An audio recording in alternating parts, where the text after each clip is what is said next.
7 ऐसे तरीके जिससे कि आप पिक कर सकते हैं ऐसे स्टॉक्स जो आगे चल के मल्टी बैगर बन सकते हैं। कोई क्लिकबेट नहीं है, एकदम सही तरीके आपको बताऊंगा। ऑब्वियसली आपको होमवर्क थोड़ा खुद से करना पड़ेगा, लेकिन आज का ये वीडियो बड़ा इंटरेस्टिंग होने वाला है। तो सबसे पहली चीज़ जिसके बारे में आपको ध्यान यहाँ पर रखना पड़ेगा वो ये है कि आपको ऐसे बिजनेस ढूंढने पड़ेंगे जिनका बहुत ज़्यादा बड़ा मोट हो, वाइड मोट हो। अब इसका मतलब क्या हो गया? देखिए, मोट एक ऐसी चीज़ होती है जो वॉरेन बफेट सर के अनुसरण के हिसाब से देखा जाए, जिस इंडस्ट्री में आप आसानी से घुस नहीं सकते, उनका दबाव इतना बड़ा बन चुका है कि एन ईजी पेनिट्रेशन नहीं हो सकता है।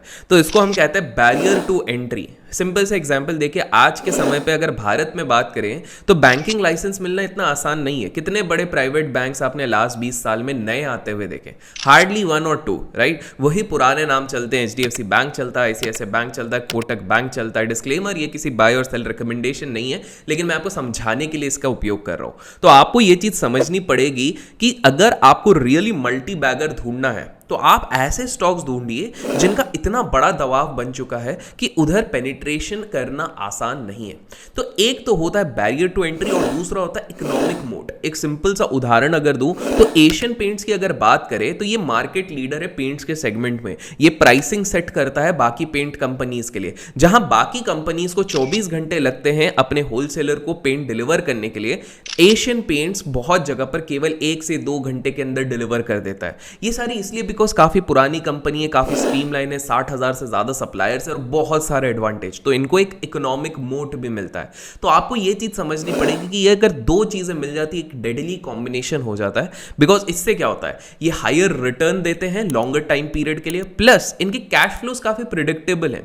एक सिंपल सा एग्जांपल लीजिए, आज हम कहीं ना कहीं प्रिडिक्ट कर सकते हैं कि इकोनॉमी चाहे जैसी भी हो, नेस्ले के सेल्स ऑलमोस्ट धीरे धीरे करके बढ़ते ही रहेंगे। क्यों? क्योंकि उनका जो बेबी प्रोडक्ट्स है उसका कंजम्पशन रुकने नहीं वाला है, उनके जो मिल्क बेस्ड प्रोडक्ट्स है वो रुकने नहीं वाले हैं। तो इस तरह के बिजनेसेस आपको लंबी अवधि में मल्टी बैगर बना के दे सकते हैं। एक आपके दिमाग में सवाल उठेगा, पर भैया ये सब तो काफी महंगे होते हैं। आपको ये चीज समझनी पड़ेगी कि पॉपुलेशन भी तो बढ़ेगी ना। अब लॉजिकली सोचो, आज अगर नेस्ले 100 लोग खा रहे हैं, हमारे देश की सबसे बड़ी चीज यही है कि पॉपुलेशन रुकती है नहीं। हर घर पे 4, 5, 6 बच्चे तो हो ही जाते हैं, एटलीस्ट 2 तो होते ही हैं। तो आपको ये चीज़ समझनी है, जिस प्रकार की पॉपुलेशन ग्रोथ है, यंग पॉपुलेशन है, तो ये आज अगर 100 लोग कंज्यूम कर रहे हैं तो कल 300 लोग करेंगे। मैं सिंपल तरीके से लोगों को समझाने की कोशिश करता हूं जिससे उनके दिमाग में ये चीज़ें घुस जाए, और पसंद अगर आता हो तरीका तो लाइक करना ना भूलें। दूसरा जो स्टेप होगा, अगर आपको मल्टी बैगर ढूंढना है तो आपको फाइनेंशियली हेल्दी कंपनीज ढूंढनी पड़ेंगी। ये क्या होती है? देखिए, ग्रेट कंपनीज उनको कहते हैं जिनकी बैलेंस शीट बहुत अच्छी होगी। और एक सिंपल सा एग्जाम्पल आप समझ लो, अगर लाइबिलिटी बहुत ज्यादा है, जैसे रॉबर्ट कियोसाकी भाई साहब भी कहते हैं, अगर लाइबिलिटी ज्यादा एसेट्स कम है तो ये बड़ा रिस्की प्रपोजिशन होता है। तो आप जब कंपनीज ले रहे हो, एक सिंपल सा चेक लगा लो कि एसेट्स एटलीस्ट ज्यादा होना चाहिए, low net debt up to EBITDA होना चाहिए, लो नेट डेट / एबिटा होना चाहिए। तो ये आप लोगों के लिए एक अच्छा होगा। दूसरा, हाई इंटरेस्ट कवरेज रेशियो होना चाहिए और कैश का सरप्लस अच्छा खासा होना चाहिए। जब हमने अपने चैनल पे 168 170 के बीच में ITC का एक वीडियो बनाया, तब हमने एक चीज कही थी, हो सकता है ये 2-4 साल ना चले, लेकिन एक इन्वेस्टर के लिए लेने के लिए बहुत ही बढ़िया स्टॉक है। और आज देखिए, जब पूरा मार्केट अंडर परफॉर्म किया था तब इसने अच्छा सा परफॉर्म किया। मैं ये नहीं कह रहा हूं कि अब ITC यहां से एकदम बूम बूम हो जाएगा, लेकिन पॉइंट मैं ये बताना चाहता हूं, इनके पास कैश के सरप्लस हमेशा बहुत ज्यादा रहते हैं। और ये उस वीडियो में भी जाके हमने बताया, आप जाके चेकआउट कर सकते हैं। 2 हमने ITC के वीडियोस बनाए। तो आपको समझना पड़ेगा, अगर किसी कंपनी में बहुत कैश सरप्लस है तो वो हो सकता है 3, 4, 5 साल तक ना चले, लेकिन उसके बाद जब वो चलेगा तो वो रुकेगा नहीं। कमेंट्स में जरूर बताइएगा अगर आपने इस तरह के कोई स्टॉक्स देखे हैं, we would love to know. Next point जो आपको समझना जरूरी है वो ये होता है कि एक्विजिशंस के लेके बहुत लोग एक्साइटेड हो जाते हैं, लेकिन भारतीय कंटेक्स्ट की अगर मैं बात करूं तो ये काफी ज्यादा रिस्की हो जाता है। आप लोगों को बात बताऊं तो सुजलॉन हो गया, रेनुका हो गया, रेनुका शुगर्स की बात करूं, इवन टाटा मोटर्स आज से 8-10 साल पहले क्यों नहीं चल पा रहा था, 6-7 साल पहले? इसका सिंपल सा रीजन था इनके हैवी एक्विजिशन। हम लोग एज इंडियंस काफी इमोशनली अटैच्ड हो जाते हैं, काफी प्राउड फील करते हैं, लेकिन हमको समझना पड़ेगा कि कभी कभार बहुत ज्यादा एक्सपेंसिव हो जाते हैं और आपके बैलेंस शीट को हर्ट करने लगते हैं। तो जब आप देखते हो कि बहुत बड़े बड़े एक्विजिशंस हो रहे हैं, बहुत बैक टू बैक, देखिए एक आध एक्विजिशन तो काम के भी हो जाते हैं, लेकिन बहुत ज्यादा अगर हो रहे हैं तो आपको सतर्क होना पड़ेगा, बिकॉज ये रिस्की हो सकता है। नेक्स्ट चीज आपको ये चीज समझनी पड़ेगी, जस्ट बिकॉज किसी का पीई वैल्यूएशन ज्यादा है इसका मतलब ये नहीं कि आप उसको अवॉइड कीजिए। देखिए आपको ये चीज समझनी पड़ेगी कि भारत में सस्ता सस्ते में आपको गुड क्वालिटी स्टॉक्स बहुत रेयरली मिलेंगे। आपको नेस्ले लास्ट 15-20 साल से सस्ता नहीं मिला होगा, ना मारुति मिला होगा, ना आपको HUL मिला होगा, ये सब नहीं मिलेंगे। क्योंकि हमारे देश में जो सबसे क्वालिटी वाली चीज होगी वो हायर पीई हमेशा कमांड करेगी। तो केवल पीई को आइसोलेशन में देख के अगर आप बाय या सेल करोगे वो गलत है। ऑब्वियसली अगर कोई कचरा स्टॉक है, उसका पी वैल्यूएशन बहुत ज्यादा है, भले ही वो 5 रुपए में मिले या 10 रुपए, तो आपको अवॉइड करना चाहिए, बिकॉज वो 5 रुपए की भी चीज महंगी है। मतलब एक्चुअल वैल्यू हो सकता है उसकी 50 पैसे हो, वो आपको 5 रुपए में बेच रहे हैं ऑपरेटर्स, तो आपको संभल के रहना पड़ेगा हाई पी के बेसिस पे। तो इस चीज के लिए आपको एक सिंपल से समझना है, मेरा जो एक मेथड रहता है वो ये रहता है, मेरे को जब हाई क्वालिटी स्टॉक्स खरीदने और मेरे को महंगा लगता है तो I wait for market correction.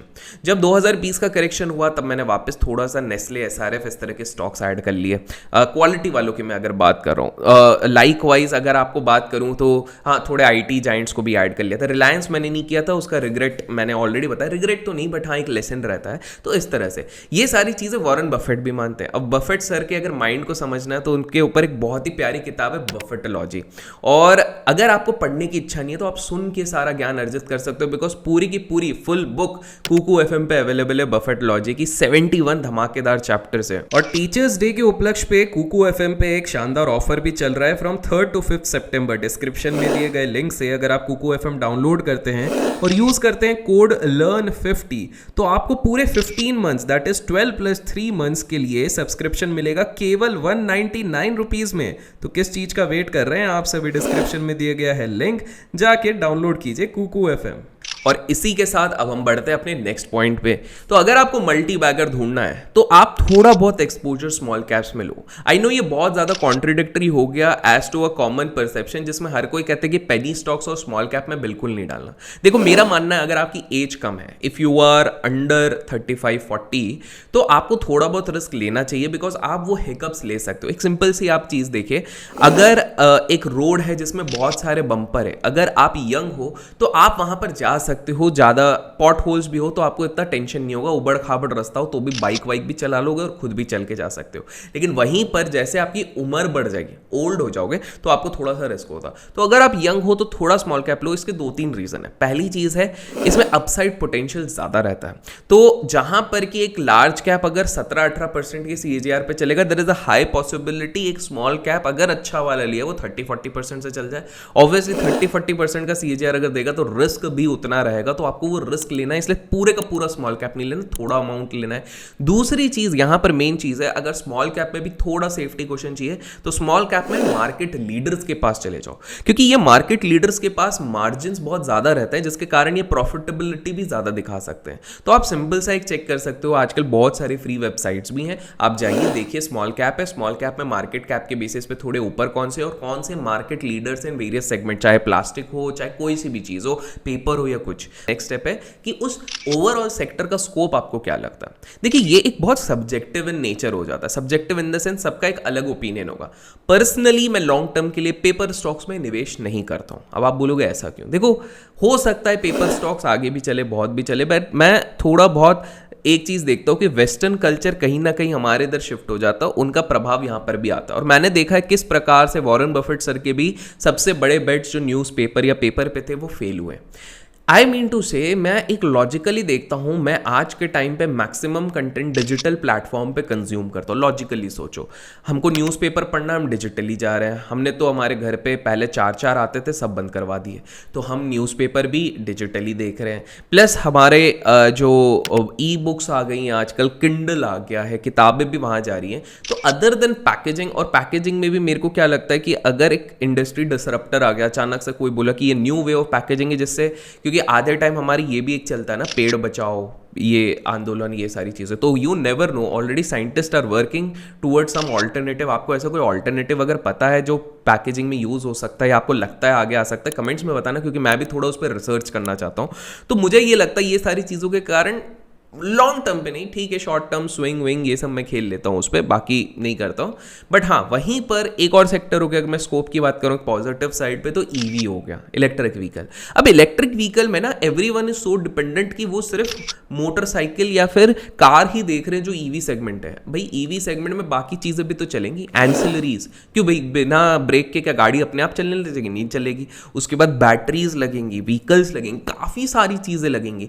तो इन चीज़ों का भी आपको ध्यान रखना पड़ेगा। तो आप हमेशा देखिए कि मल्टी बैगर लेना है तो एक ब्रॉडर होराइजन बनाइए कि यार ये पूरा सेक्टर कैसा परफॉर्म करेगा, that is going to help you out. And finally 7th point है जो सबसे इंपॉर्टेंट है, जो सबसे ज्यादा लोग मिस करेंगे, let your winners run.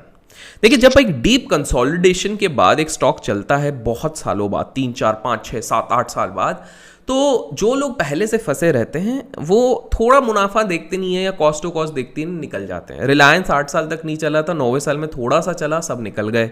HUL भी वैसे ही हुआ था, 7-8 साल नहीं चला, थोड़ा सा चला, सब निकल गए। ITC अपन ने 170 160 170 के बीच में सब बोला है, अभी 300 आ गया, बहुत सारे लोग निकल गए होंगे।